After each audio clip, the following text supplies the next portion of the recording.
Hello, welcome back to another video of Just for Koi. I hope you're all doing well, all keeping safe, all out of trouble. Today is not a very nice day. It's looking really dull again and grey up there. Possibly going to start raining in a minute or soon. What am I going to be doing today? I'm going to run some tests on my pond. Check out all the water parameters and show you guys how I run my test and what I basically do. I'm going to be using a basic kit which is from Ntlabs, very straightforward. I've just only started using that myself. I was using the Pro JBL test kit, but it just takes too long to get all the test results in, too much mixing up with regins and powder and all that sort of stuff. The Ntlabs one seems much more straightforward, much more simple and quicker to get your results. So if it's a little bit windy in the background, I do apologise about that.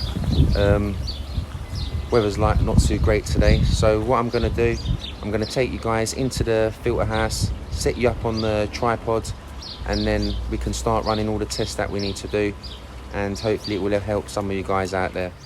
Okay, we're in the filter house, as you can see, and first test that I'm going to be running for the pond is the DPD Rapid tablets, and these basically test the chlorine in the pond. I purchased these from Amazon. I think they were like 15 or 20 quid. I'll put a link in the descriptions below so you guys can check it all out. It's got 250 tablets in it, and you can basically run 250 tests. I bought these last season, and as you can see, there's plenty still left in there. About half the pack still in there, so they'll see another season, so they'll last a pretty long time. I think they do half packets as well, 100 or 150 packs, I'm not quite sure. You guys can check it out once I put the link in the descriptions below for yourselves. So the way you test these, you will pop a tablet into your pond water and wait for 15 minutes. If the water turns slightly pink or dark pink, then you've got chlorine in the pond, which we don't want, and chlorine is not good for the fish or for the koi. It burns them, so you want absolutely zero chlorine in the pond. And once we do the test, hopefully no pinkness will come up and it will all be absolutely crystal clear. This is the Ntlabs test kit that I'm going to be using.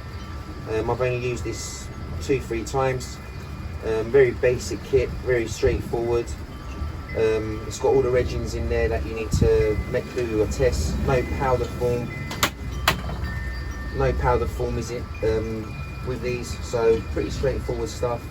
The Pro JBL test kit that I've been using takes a little bit of time, like I've mentioned. You've got to mix up regins and powders and wait 15-20 minutes and all that malarkey. I like things to be straightforward and simple as possible as it can, so I prefer this test kit, to be honest with you, from my own opinion, from the ones that I've been using. So we'll just start getting all our pond water into the tubes and start running all our tests. So first thing I'm going to do, which will take the longest, is the 15 minutes DPD Rapid tablets. I've got a vase here and it's got the mils all marked in, and what I'm going to do, I'm standing right next to the nexus. I'm going to wash it out first with pond water, and I've got my jug here filled up with the pond water direct from outside, and I'm just going to pop 20 mils into there. As you can see, slightly a little bit over, that's fine for this test. So that's that, and we'll just get our tablets. Try not to handle anything so you can get more of an accurate read. So just open it up like this and just drop the pill into there.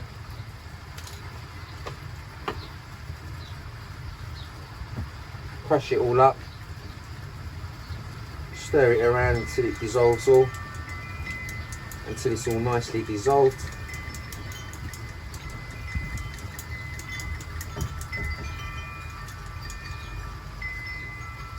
And that's there like that. So we're going to set that there on the side, wait for 15 minutes, and then hopefully we'll get our results. Okay, so this is the test kit for the Ntlabs. In the back of the box you've got all the instructions how to do your tests, and you also get an instruction leaflet in here which gives a bit more detail on how to run your tests as well. A little bit manky from me reading it all and folding it all up, but you get your test kit with these, you get all your tubes, and you get these stickers with it so you can stick them onto your tubes so you don't get any of your tests all mixed up, and all your reagents are all nicely all put away in the box here. Okay, so first thing I'll do, I'll fill all these up with 5 mils of my pond water, which is on the instructions on the back of the box as well. Every test requires 5 mils of pond water. So we'll just set this all up now. Remember to give these all a nice rinse as well before taking your tests, as I've mentioned. So I'm just standing next to my Nexus, so I'm just literally washing it from the pond water there. So now what I'm going to do, I'm going to take 5 mils of my pond water and pop it into each tube.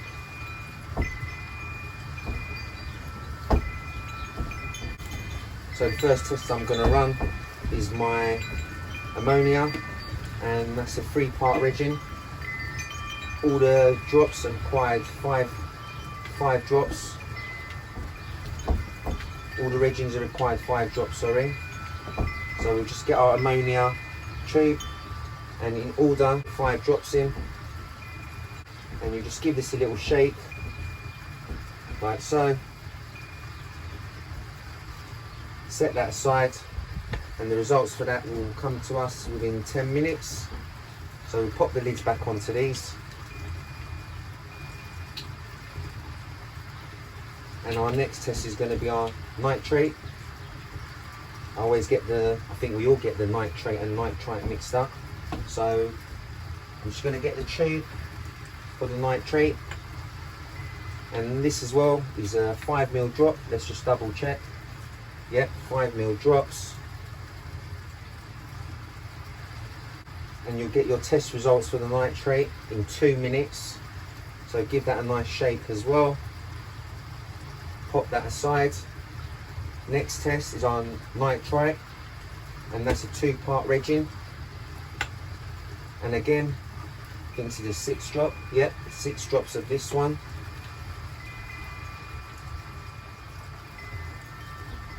Put the lid back on, give it a nice shake, and again this is for 10 minutes. Moving over to the pH, and you'll get an instant read from the pH, and you'll just use 5 drops. Give that a shake, and we've got our read for this straight away. So I'll just come over to the camera. Where's the camera? Here it is.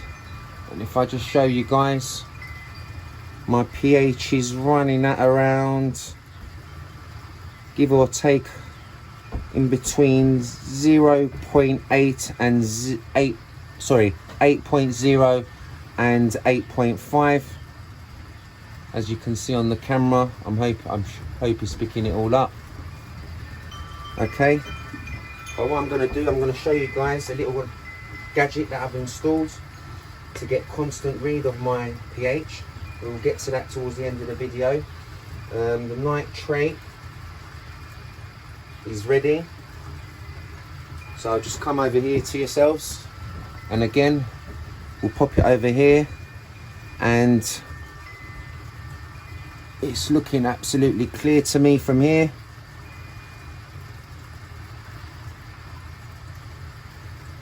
possibly can be 0.25.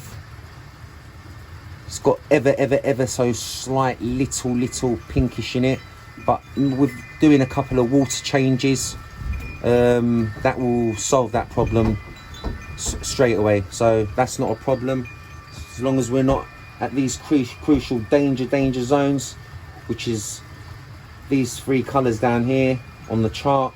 We're okay. If you're up at, it should be absolutely crystal clear, but being at 0.25, couple of water changes, like I've said, that will definitely solve that and get rid of that.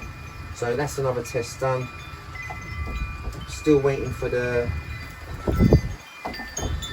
ammonia and the nitrite.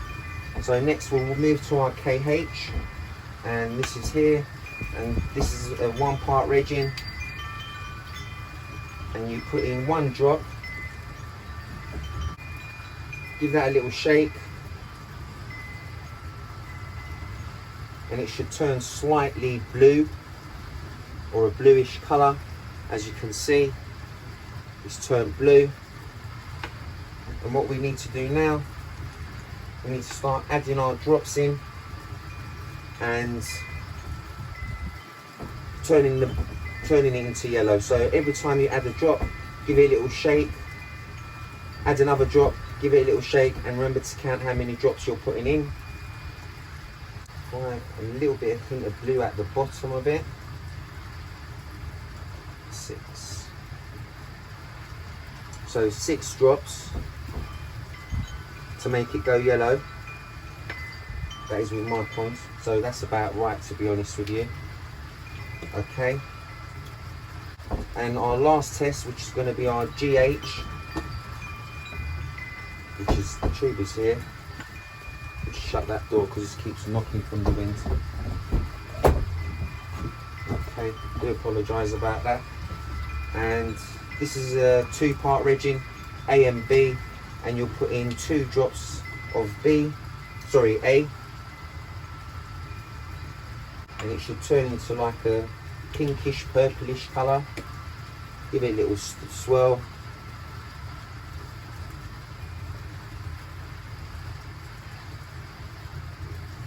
Okay, and it's gone purplish, not pinkish. And then we'll get resin B, and we'll start adding our drops in, and it will let us know how soft or how hard the water is in the pond. And this is 15.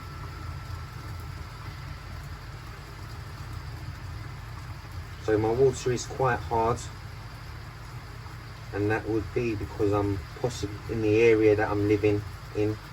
I'm based in London, so the water around here is quite hard. So after 15 drops of resin B, it's turned the GH to blue. Okay, so plenty of minerals in my water, so I would not need to be using any clay stuff, to be honest with you.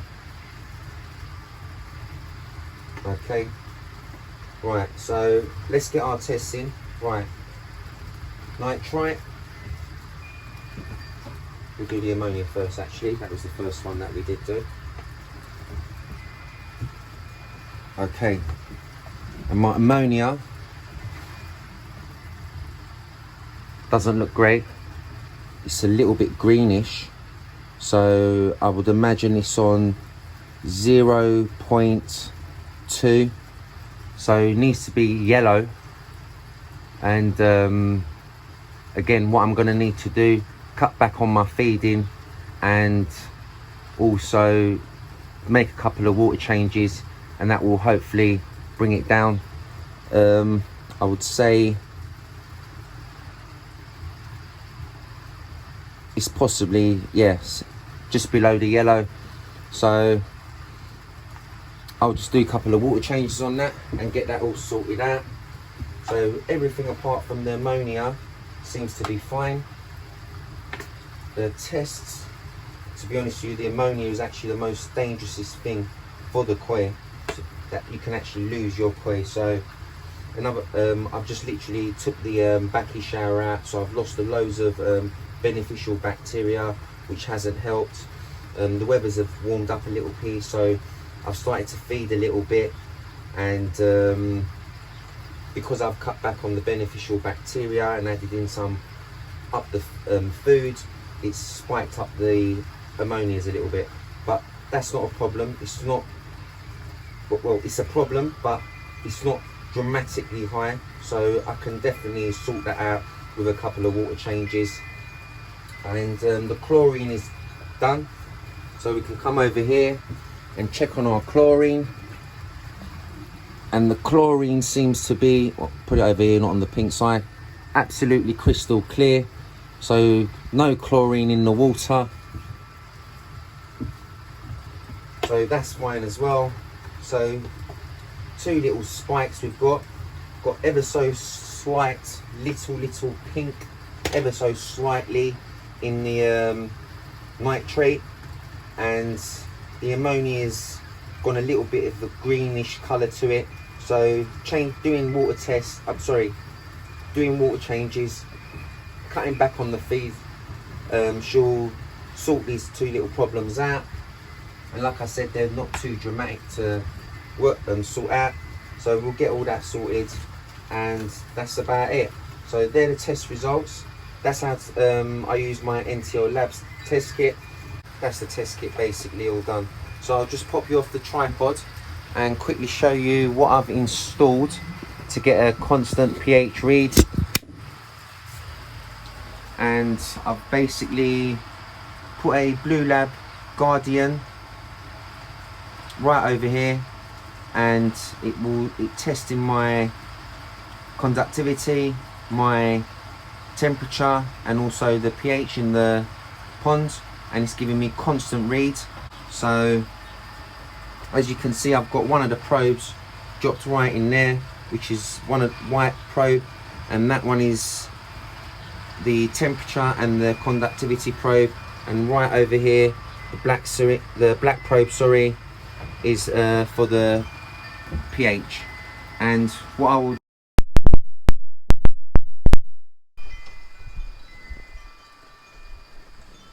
so I've literally installed this a couple of days ago, and I've already calibrated it. So what you're going to need to do, you calibrate both the probes in pH 7 first, and you wait. These dials here, they start flashing one by one in 0, one at a time. So once it goes 1, 2, 3, 4 zeros there, they all flash to the end, and it will show you that it's calibrated to pH 7. And after, you'll go on calibrate it to pH 4, and then it will give you accurate reads of what your pH levels are in the pond.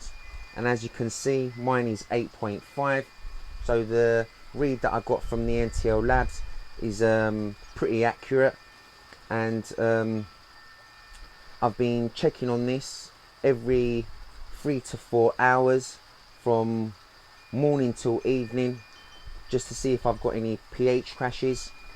And the lowest my pH drops to is 8.1, and the highest it's gone to is 8.6, and as you see now, it's running on 8.5. I would like to keep it at 8, but I'm not running any RO system here. I'm just literally running through the dechlorinators. So that is what the pH of the pond is now. So all done, all the tests are done. I'll just pack up all my mess here, and then I'll catch you guys back outside near the pond. Okay, we're back at the pond, and as you can see, all the fish are swimming all nice and active. They've all been getting a little bit spoilt with the food, so they're not going to be getting any grub now. As you see, we've done the test results, and the ammonia was ever so slightly a little bit greenish, and the nitrate had a little bit of a hint of a pinkish to it, which I think is possibly running at about 0.25. And like I've mentioned, I'm gonna do a couple of water changes. They weren't spiked up so much, so hopefully that will bring everything back to normal. Because the waters have all started to warm up a little bit, I started to up the food. not being patient. I've removed the Backy shower from there, so I've lost all my good beneficial bacteria that I had on the BHM media. So I'm going to need to get the Backies back up now, and hopefully all the beneficial bacteria will start developing them again. So that's about it. I'm showing you guys the pond side where there's none of the fish. So here's all the koi's. They're all doing that fine, and that's about it. So thank you very much for watching another video of Just for Koi. I hope you all enjoyed it. I hope it was useful for some of you guys out there. If you haven't subscribed to the channel yet, remember to hit the subscribe button. If you like the video, give us a thumbs up. If you don't like the video, you can give us a thumbs down. Either thumbs, no probs. Remember to share and like the video, as all YouTubers would say. And that's about it. Remember to hit the bell button too, so you guys can get notified with all the new videos that I'll be uploading. There's going to be loads happening over the next couple of weeks, so that's about it. All take care, all be safe, and I'll catch you on the next one.